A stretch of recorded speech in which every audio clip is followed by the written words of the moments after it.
नमस्कार दोस्तों, मैं दिलशाद खान एक बार फिर से आपका स्वागत करता हूं रेलवे हाइट्स में। और दोस्तों आज मैं आपको बताऊंगा कि रेलवेज़ में जो कमर्शियल अप्रेंटिस की जॉब होती है उसकी जॉब प्रोफाइल के बारे में और उसके सारे एस्पेक्ट के बारे में। तो दोस्तों जो भी लोग आरआरबी, एनटीपीसी या आरआरसी ग्रुप डी की प्रिपरेशन कर रहे हैं वो इस वीडियो को बहुत ध्यान से देखें, क्योंकि ये वीडियो उनके लिए बहुत ज़्यादा इंपॉर्टेंट होने वाला है।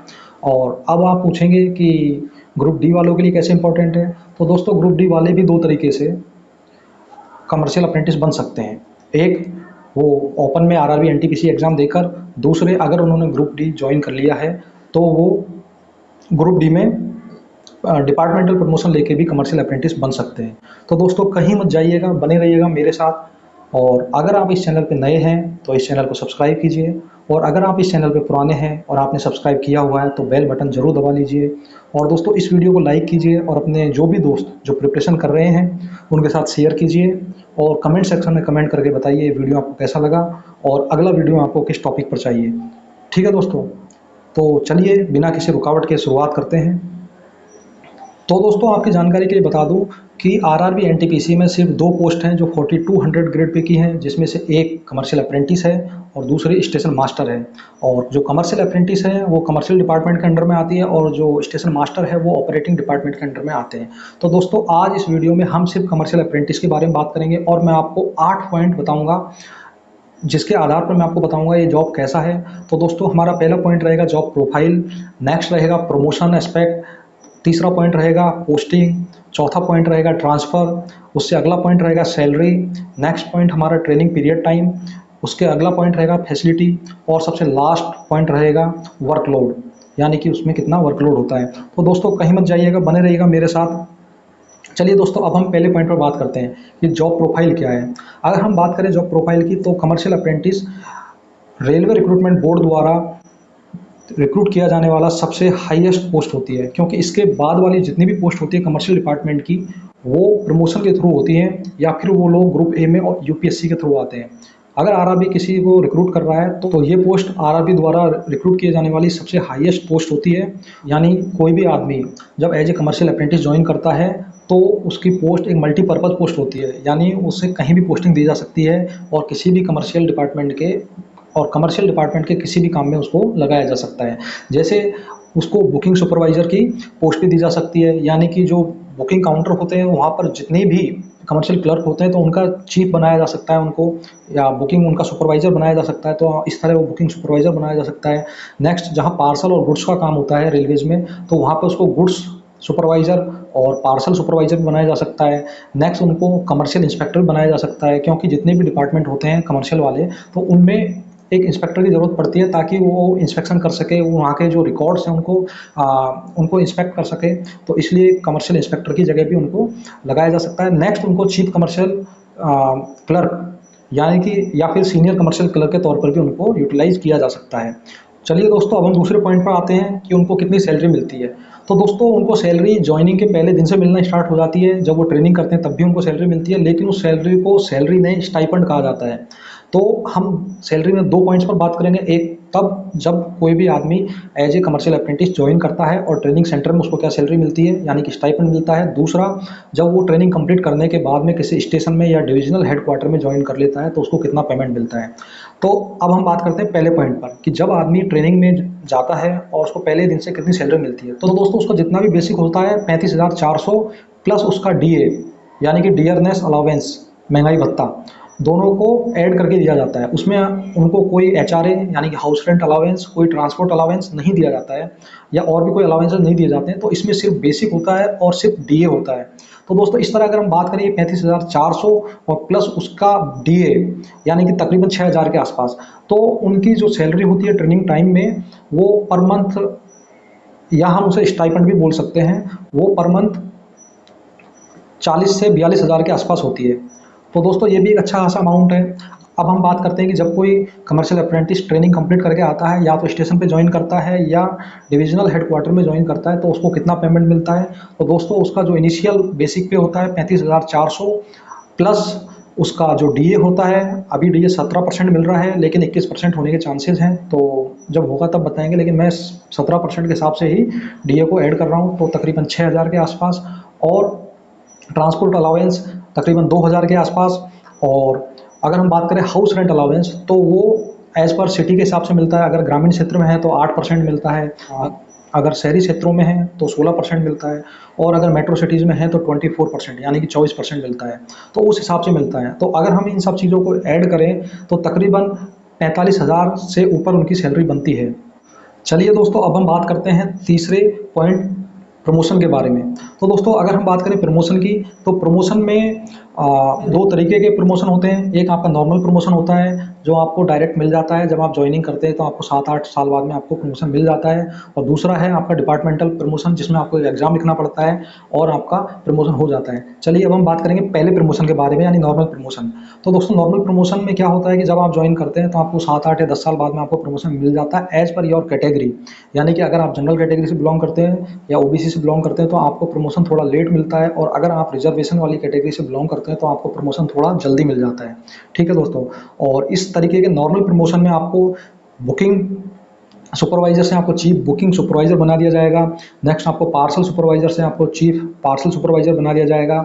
नेक्स्ट गुड सुपरवाइजर से आपको चीफ गुड सुपरवाइजर बना दिया जाएगा। और अगर आप कमर्शियल इंस्पेक्टर के तौर पर काम कर रहे हैं तो आपको चीफ कमर्शियल इंस्पेक्टर बना दिया जाएगा। ठीक है दोस्तों। अब हम बात करते हैं कि दूसरे टाइप के प्रमोशन के बारे में, यानी कि डिपार्टमेंटल प्रमोशन के बारे में। तो दोस्तों डिपार्टमेंटल प्रमोशन में सबसे बड़ी बात यह है कि जब आपको सर्विस करते हुए 5 साल हो जाते हैं तब आप डिपार्टमेंटल एग्जाम लिखने के लिए एलिजिबल हो जाते हैं। तो तब आप अपना एग्ज़ाम लिख के, और अगर आप एग्ज़ाम क्लियर करते हैं तो आप डायरेक्ट जो सीए है कमर्शियल अप्रेंटिस से आप डायरेक्ट आप एसीएम बन सकते हैं, यानी कि असिस्टेंट कमर्शियल मैनेजर। और उसके बाद में आप फिर से प्रमोशन मिलेगा आपको तो आप डीसीएम बन सकते हैं, यानी कि डिविजनल कमर्शियल मैनेजर। और उसके बाद में भी आप एक प्रमोशन और ले सकते हैं तो आप सीनियर डिविजनल कमर्शियल मैनेजर, जो कि डिवीज़न का कमर्शियल का डिपार्टमेंट का सबसे हेड होता है। ठीक है। तो आप वो भी बन सकते हैं। तो इसलिए अगर हम बात करें कि कमर्शियल डिपार्टमेंट में प्रमोशन के एस्पेक्ट काफ़ी अच्छे हैं, आपके दोनों साइड प्रमोशन है। अगर आप एग्ज़ाम लिखते हैं तो आपको direct ACM DCM senior DCM का प्रमोशन मिल जाएगा। और अगर आप एग्ज़ाम नहीं लिखते हैं, आप सिर्फ ड्यूटी करते रहते हैं, एग्ज़ाम नहीं लिखते हैं, तो आपको एमएससीपी के अकॉर्डिंग आपको हर 10 साल में प्रमोशन दे दिया जाएगा। उसके लिए आपको कोई एग्ज़ाम नहीं लिखना पड़ेगा। ठीक है दोस्तों। चलिए दोस्तों, अब हम बात करते हैं चौथे पॉइंट पर, यानी कि पोस्टिंग। तो दोस्तों अगर जब भी कोई एक कमर्शियल अप्रेंटिस अपनी ट्रेनिंग कंप्लीट करके आता है और आने के बाद में उसको 2 जगह पोस्टिंग मिल सकती है। एक उसको डिविजनल हेडक्वार्टर मिल सकती है, दूसरी उसको किसी स्टेशन पर भी पोस्टिंग मिल सकती है। तो पहले मैं आपको एक बात बता देता हूँ कि कमर्शियल अप्रेंटिस को किसी भी छोटे स्टेशन पर पोस्टिंग नहीं मिलती है, उनको हमेशा बड़े स्टेशन पर ही पोस्टिंग मिलती है। तो इस तरह उनके पास में या तो डिविजनल हेडक्वार्टर या फिर उनको किसी बड़े स्टेशन पर पोस्टिंग मिलती है। ठीक है। अब हम बात करें डिविजनल हेडक्वार्टर की। तो दोस्तों अगर डिविजनल हेडक्वार्टर में उनको पोस्टिंग मिलती है तो उनका जॉब एक ऑफिस जॉब होता है, और वो 6 डे वर्किंग होता है। उनको 9 to 5 जॉब होता है। उनका संडे ऑफ रहता है। साथ में उनको एनएच यानी नेशनल हॉलीडेज़ भी मिलते हैं और गजेटेड हॉलीडेज़ भी मिलते हैं, और उनकी कोई नाइट शिफ्ट नहीं होती है। तो अगर मैं सिंपल शब्दों में कहूँ कि अगर किसी भी कमर्शियल अप्रेंटिस को अगर डिविजनल हेडक्वार्टर में जॉब मिल रहा है तो वो सबसे बेस्ट ऑप्शन है। आपको अगर मिल रहा है तो आप उसको जल्दी से चूज़ कीजिए, कोई भी कॉम्प्रोमाइज़ मत कीजिए। ठीक है। नेक्स्ट अब हम आते हैं दूसरे टाइप के पोस्टिंग पर, कि जब आपको एक स्टेशन पर पोस्टिंग मिलती है। तो दोस्तों स्टेशन पर पोस्टिंग मिलने पर, जैसे मैंने आपको बताया, आपको बुकिंग सुपरवाइज़र बना दिया जाएगा। जो आप जितने भी बुकिंग्स के जो भी क्लर्क हैं उनके आप सुपरवाइज़र होंगे, आप सारे रिकॉर्ड्स मेंटेन करेंगे। नेक्स्ट आप पार्सल सुपरवाइज़र बना दिए जाएंगे। जब आप पार्सल, जहाँ से पार्सल लोड होते हैं अनलोड होते हैं, तो वहाँ पार्सल का आपको पूरा रिकॉर्ड रखा जाएगा, सारा रिकॉर्ड आपके द्वारा मेंटेन किया जाएगा। ठीक है। नेक्स्ट आपको गुड सुपरवाइज़र बना दिया जाएगा कि जो भी कोई लोडिंग पॉइंट है या अनलोडिंग पॉइंट है तो वहाँ पर आपको जितनी भी गाड़ियाँ लोड होती हैं, गुड्स ट्रेन, और जितनी भी अनलोडिंग होती है तो आपको उनका सारे रिकॉर्ड्स मेंटेन करने पड़ेंगे आपको। ठीक है। नेक्स्ट आपको गुड्स एंड कोचिंग सुपरवाइज़र बना दिया जाएगा किसी मिक्स टाइप स्टेशन पे, जहां आपको दोनों चीज़ें, आपको बुकिंग भी संभालनी पड़ेगी, यानी कि आप बुकिंग सुपरवाइज़र भी काम करेंगे और आप एज ए गुड सुपरवाइज़र भी काम करेंगे। और दोस्तों इस तरीके की सिचुएशन में आपको ड्यूटी तो 8 आवर्स होती है, लेकिन हो सकता है कि आपको डे में और नाइट में शिफ्ट में काम करना पड़ जाए। तो यहाँ आपको ड्यूटी आपका 8 आवर्स है, लेकिन नाइट की ड्यूटी के चांसेस बढ़ जाते हैं। तो दोस्तों अगर आपके पास ये ऑप्शन है तो ये भी कर लीजिए, कोई बुरी बात नहीं है, काफ़ी अच्छी जॉब है। तो चलिए दोस्तों, अब हम बात करते हैं 5वें पॉइंट के बारे में, यानी कि ट्रांसफ़र्स। तो जैसे कि सब लोग हैं कि काफ़ी लोग अपने अपने जॉन के अलावा दूसरे जॉन से भी फॉर्म अप्लाई कर देते हैं, तो उनके दिमाग में हमेशा एक डाउट रहता है कि सर कैसे हमारा ट्रांसफ़र होगा और हम कैसे अपने घर पर जो हमारा होम ज़ोन है वहाँ पर जा सकते हैं। तो इसके लिए मैं आपको एक बात बता देता हूँ दोस्तों, रेलवेज़ में जो ट्रांसफ़र होते हैं वो 3 तरीके से होते हैं कि एक तो होता है आपका म्यूचुअल बेसिस पर, कि एक आप म्यूचुअल करवा सकते हैं कोई दूसरे आदमी के साथ में, ताकि वो दूसरा आदमी आपके ज़ोन में आ जाएगा और आप इस ज़ोन से अपने ज़ोन में चले जाएँगे। तो इस तरीके से आप म्यूचुअल ट्रांसफ़र करवा सकते हैं। अगर हम दूसरे टाइप के ट्रांसफ़र की बात करें तो वो होता है ऑन रिक्वेस्ट ट्रांसफ़र। जब आपको सर्विस करते हुए 5 साल हो जाते हैं तब आप ऑन रिक्वेस्ट लगा सकते हैं, और ऑन रिक्वेस्ट लगाने के बाद में आप अपने ज़ोन में ट्रांसफ़र हो सकते हैं अगर वहाँ पर वैकेंसीज़ हैं तो इस तरीके से। और अगर आपकी शादी हो गई है और आपकी जो वाइफ़ हैं वो अपनी स्टेट गवर्नमेंट में या किसी दूसरे जॉब में कर रही हैं तो आप स्पाउस ग्राउंड पर भी ट्रांसफ़र कर ले सकते हैं। तो इस तरीके से आप जितने भी ट्रांसफ़र एस्पेक्ट हैं उनके रूल्स अलग-अलग हैं, वो हम किसी और वीडियो में डिस्कस करेंगे, नहीं तो ये वीडियो काफ़ी बड़ा हो जाएगा। तो इसलिए हमने बात की, आप म्यूचुअल बेसिस पर ट्रांसफ़र करा सकते हैं, आप ऑन रिक्वेस्ट ट्रांसफ़र करवा सकते हैं और आप स्पाउस ग्राउंड पर भी ट्रांसफ़र करवा सकते हैं। तो दोस्तों अब हम छठे पॉइंट पर बात करते हैं कि ट्रेनिंग, यानी इनकी ट्रेनिंग कितने दिन की होती है। तो दोस्तों मैं आपको बता दूं कि इनकी जो ट्रेनिंग होती है वो पहले 2 साल की होती थी, लेकिन अभी जब एनटीपीसी 2015 आया तब से इनकी ट्रेनिंग 80 वर्किंग डेज, यानी कि 80 जो वर्किंग डेज होते हैं उनकी होती है। तो अप्रॉक्स इनकी ट्रेनिंग 80 से 100 दिन की हो जाती है अगर हम हॉलीडेज़ को भी ऐड करते हैं तो। और जो ट्रेनिंग में इनको जो स्टाइपेंड मिलता है ऑलरेडी उसके बारे में बता चुका हूँ, और ट्रेनिंग के बाद में जो सैलरी मिलती है उसके बारे में आपको बता ही चुका हूँ। और एक चीज़ बता दूँ, इनकी जो ट्रेनिंग होती है वो ZRTI यानी कि जोनल रेलवे ट्रेनिंग इंस्टीट्यूट में होती है, और वो जितने भी रेलवे के जोन हैं उनमें सेपरेट सेपरेट होते हैं। तो दोस्तों ये ZRTI जाना पड़ता है, वहाँ इनको ट्रेनिंग करनी पड़ती है, उसके बाद में इनको अपने जो डिवीज़न है उनको हैंड ओवर कर दिया जाता है, वहाँ जाके इनको पोस्टिंग दी जाती है एज़ पर इंस्ट्रक्शन। इनको हो सकता है डिवीज़न में पोस्टिंग दी जाए, हो सकता है इनको गुड्स शेड में या फिर स्टेशंस पर, बट जो भी बड़े-बड़े स्टेशंस हैं उन पर पोस्टिंग दी जाए। ठीक है दोस्तों। चलिए दोस्तों अब हम बात करते हैं 7वें पॉइंट पे, यानी कि इनको क्या-क्या फैसिलिटीज़ मिलती है। तो दोस्तों मैं आपको बता दूँ, इनको ट्रैवल करने के लिए एक पास मिलता है और 3 पीटीओज़ मिलते हैं जॉइनिंग के 5 साल तक। यानी कि जब भी कोई कमर्शियल अप्रेंटिस जॉइन करता है तब उनको एक पास एवरी ईयर और 3 पीटीओ एवरी ईयर। जो पीटीओ होता है वो 4-4 महीने का होता है, तो इस तरीके से उनको 1 साल में 3 पीटीओ मिलते हैं। ये सिर्फ 5 साल तक मिलते हैं, और 5 साल के बाद में इनको हर साल 3 पास मिलते हैं और पीटीओ इनके कंटिन्यू रहते हैं। तो दोस्तों इस तरीके से इनको जो ट्रैवल करने के लिए पास पीटीओज़ मिलते हैं। नेक्स्ट हम बात करें मेडिकल फैसिलिटीज़ की, तो दोस्तों इनको रेलवे हॉस्पिटल में जो इनका जो ट्रीटमेंट होता है वो फ्री होता है, इनका, इनके बच्चों का, इनकी वाइफ का, या जो भी इन पर डिपेंडेंट है, ठीक है, एज़ पर रेलवे पॉलिसी। ठीक है, तो इनका जो फ्री ट्रीटमेंट होता है, और अगर रेलवे हॉस्पिटल किसी प्राइवेट हॉस्पिटल को ट्रांसफ़र करते हैं तो उनका जो भी प्राइवेट हॉस्पिटल का बिल है वो भी रेलवे की तरफ से पे किया जाता है। तो दोस्तों मेडिकल की काफ़ी अच्छी फैसिलिटी है इसमें। ठीक है, अब हम बात करते हैं कि बच्चों की एजुकेशन के लिए क्या है। तो बच्चों के एजुकेशन के लिए इनको रेलवेज़ के स्कूल होते हैं, आप उसमें अपने बच्चों को एडमिट करवा सकते हैं। और अगर आप किसी दूसरे स्कूल में भी बच्चों को अपना एडमिशन करवाते हैं तो आपको पर बच्चे को 27,000 रुपये सालाना के हिसाब से आपको मिलेंगे, वो भी 2 बच्चों तक। यानी कि अगर आपके 2 बच्चे हैं तो 27, 27 प्लस 27, टोटल 54,000 आपको पर ईयर दिए जाते हैं रेलवेज़ की तरफ से, जो भी एक अच्छा खासा अमाउंट है, और बच्चों के एजुकेशन के एस्पेक्ट में काफ़ी अच्छा है वो। ठीक है दोस्तों। चलिए दोस्तों अब हम बात करते हैं आखिरी पॉइंट यानी कि 8वें पॉइंट के बारे में, और वो है हमारा वर्कलोड, कि इनका वर्कलोड कितना होता है, जॉब का जो वर्कलोड है, वर्किंग नेचर किस टाइप का है। तो दोस्तों बहुत ज़्यादा वर्कलोड नहीं होता है, इसमें ज़्यादा टेंशन लेने वाली ड्यूटी नहीं है अगर हम कंपेयर करते हैं स्टेशन मास्टर से।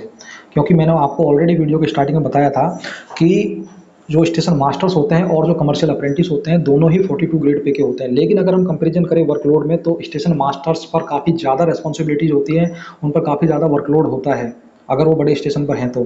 कमर्शियल अप्रेंटिस होते हैं और जो एज ए सुपरवाइज़र ज्वाइन करते हैं, इन पर इतना ज़्यादा वर्कलोड नहीं होता है। तो दोस्तों अगर आप वर्कलोड के हिसाब से देखें तो एक बहुत अच्छा जॉब है। और मैं आपको बता दूँ कि RRB NTPC का ये टॉप मोस्ट जॉब है, और लोग इसके लिए क्रेजी हैं एक तरीके से। अगर मैं एंड में बोलना चाहूँ तो लोग क्रेजी हैं इस जॉब के लिए, और बहुत अच्छा अल्टीमेट जॉब है। और मैं तो कहता हूँ कि जो भी लोग RRB की प्रिपरेशन करते हैं, ये जॉब उनके लिए एक बहुत बड़ा ड्रीम होता है कि हमें कमर्शियल अप्रेंटिस मिले। और अब भी जिन लोगों ने अप्लाई किया होगा रेलवेज़ में तो उनका भी ड्रीम होगा कि हमें सिर्फ कमर्शियल अप्रेंटिस मिले। तो दोस्तों ये जॉब बहुत अच्छा है, और अगर आपने ज्वाइन कर रहे हैं तो मैं आपको गारंटी देता हूँ कि आप कभी भी इस जॉब से परेशान नहीं होंगे। ठीक है दोस्तों।